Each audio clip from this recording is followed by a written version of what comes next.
నా పుట్టుక కారాగారంలో జరిగింది. నేను ఈ భూమి మీద అడుగు పెట్టకముందే నన్ను చంపాలని చూశారు. నేను పుట్టగానే మా అమ్మగారికి దూరం అయ్యాను. వయసు పెరిగే కొద్దీ అసురులు నన్ను హతమార్చేందుకు ఎన్నో ప్రయత్నాలు చేశారు. కాస్త పెద్దయ్యాక మా గ్రామం నుండి మకాం మార్చాల్సి వచ్చింది. ప్రజలు నన్ను పిరికివాడిగా పరిగణించారు. నేను ప్రాణంగా ప్రేమించిన అమ్మాయి నాకు దూరం అయింది. ధర్మం కోసం యుద్ధం చేసి ధర్మాన్ని గెలిపించాను. కానీ ఎంతోమంది మరణానికి కారణం నేనని నిందించబడి శపించబడ్డాను. శాపం కారణంగా నా వంశం మొత్తాన్ని కోల్పోయాను. కిందటి జన్మ కర్మ ఫలితంగా కేవలం బొటనవేలుకు బాణం తగిలి నేను మరణించాను. ఇంత జరిగినా నేనెప్పుడు ఫిర్యాదు చేయలేదు. ఎప్పుడూ ఎవరి చెడు కోరుకోలేదు. మరి నువ్వెందుకు నీకొచ్చిన ప్రతి చిన్న కష్టాన్ని భారంగా తీసుకుంటున్నావు? నీకు నీ మీద నమ్మకం లేదా? లేదా నాపైన నమ్మకం లేదా? నువ్వున్న పరిస్థితులు నువ్వేంటి అన్నది చెప్పదు.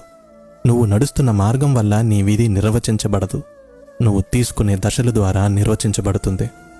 నీకు చెడు జరిగినంత మాత్రాన లేదా నీకు ఎవరైనా చెడు చేసినంత మాత్రాన కృంగిపోవ